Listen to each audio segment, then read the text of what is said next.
Hey everyone, it's Jessica Michaels here with another layout for a Cherry on Top Crafts. Today I'm using the Summer Cherry Box, which is a subscription-based box that you can get on a quarterly basis, I believe it is, and I will link that down below in the description for you. This one is such a good one. It has so many good summery things in it. It's got all these gorgeous papers that I'm flipping through right now from the Simple Stories line, and it has some tags and some cut apart pages. And I've decided to cut a large circle at 10 inches with my We Are Makers circle cutter and use that as my base to create a large photo collage. So I have a lot of photos here on my desk that I'm kind of sifting through and deciding which ones I wanted to use. We take a lot of trips to a theme park that is in our local area in Pennsylvania in the summer, and I often have a ton of photos from this. So I wanted to get a lot of photos on this one page because a lot of my layouts typically tend to be 1 or 2 photos, and my books are getting awfully big. So in order to kind of put a lot of photos on this one, I'm just going to create a collage. So I usually print my photos every month or two, and I print them at wallet size on my computer, which is this size here. It's a little tiny bit smaller than 3x4. So I think the width is actually 2.5. I'm not sure about what the height is, but it's smaller than the 3x4 pocket cards. So I really like this size because it's nice to fit a bunch of pictures on a page like this. And also it's nice to just kind of use them by themselves as well.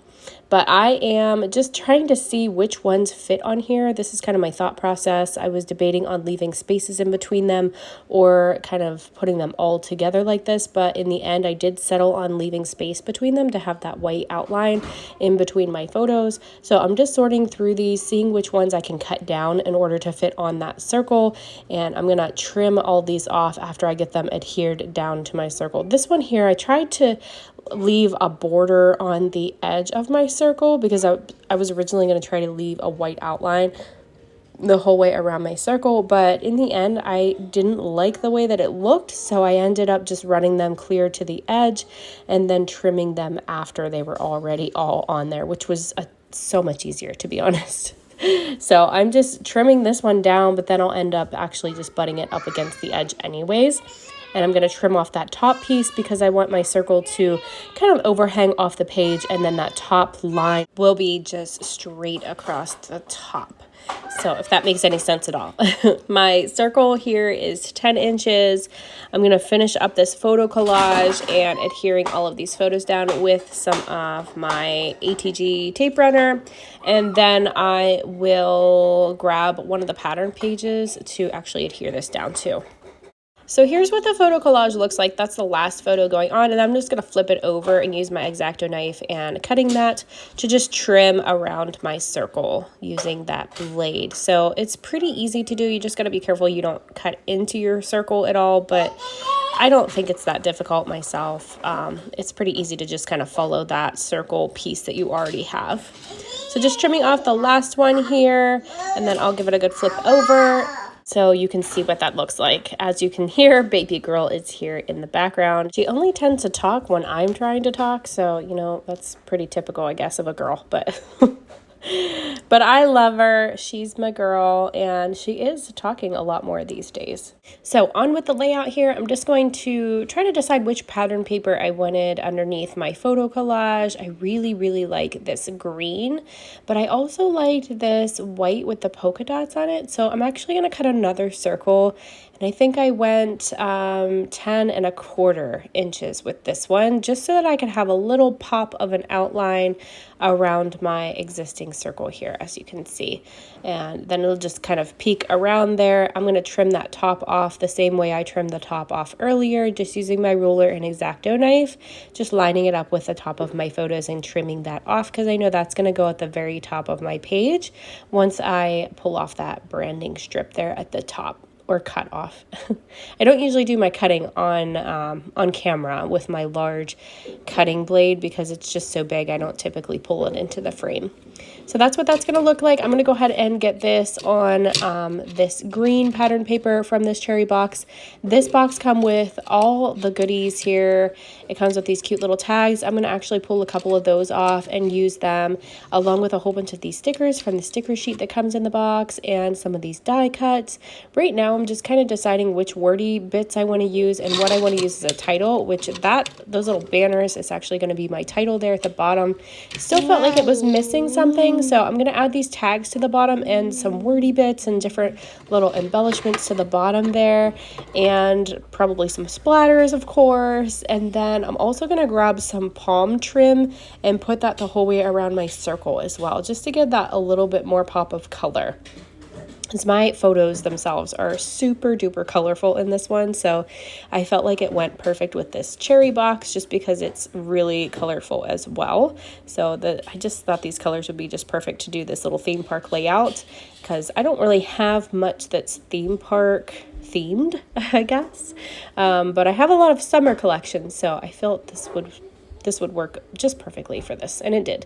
So I've got some little chipboards here as well, and I decided not to use that little banner piece, so you'll see me kind of pulling things out and putting them back. Some things I use, some I don't.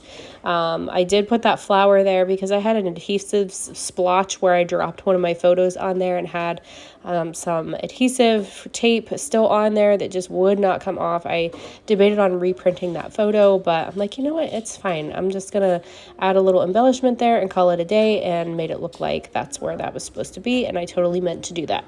So happy little accidents here, and nothing crazy. So I've got the little adhesive brads that also came in this box. This box is seriously probably the best cherry box that I've received. I absolutely love this. It just comes with so many cute things to use on your projects. You can make a little mini book out of these tags. You can do so many things. And it also comes with like a little flip book as well, a snap flip book with little page protectors and pocket pages in it. Super cute. And I think I can't remember who did it, but somebody from our team already made one. It might have been Jessica Harvey. It might have been her. I can't remember if it was her or someone else that made a little flip book already and shared it on the Cherry Crafters group. So if you haven't seen that, make sure you check that out as well.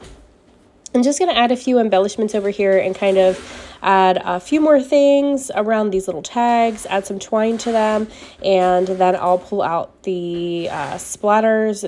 There's like some pink paint that came in this kit, so I'm going to grab that and add some splatters and add some white splatters with some white acrylic paint as well.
So here is what the finished layout looks like. I hope you guys enjoyed this process today and seeing this come together. I hope I've inspired you to create something. And if you want to grab this summer cherry box, feel free to click the link down below in the description that I will list down there for you. So thank you guys so much for watching, and I hope you all have a great day. Bye-bye.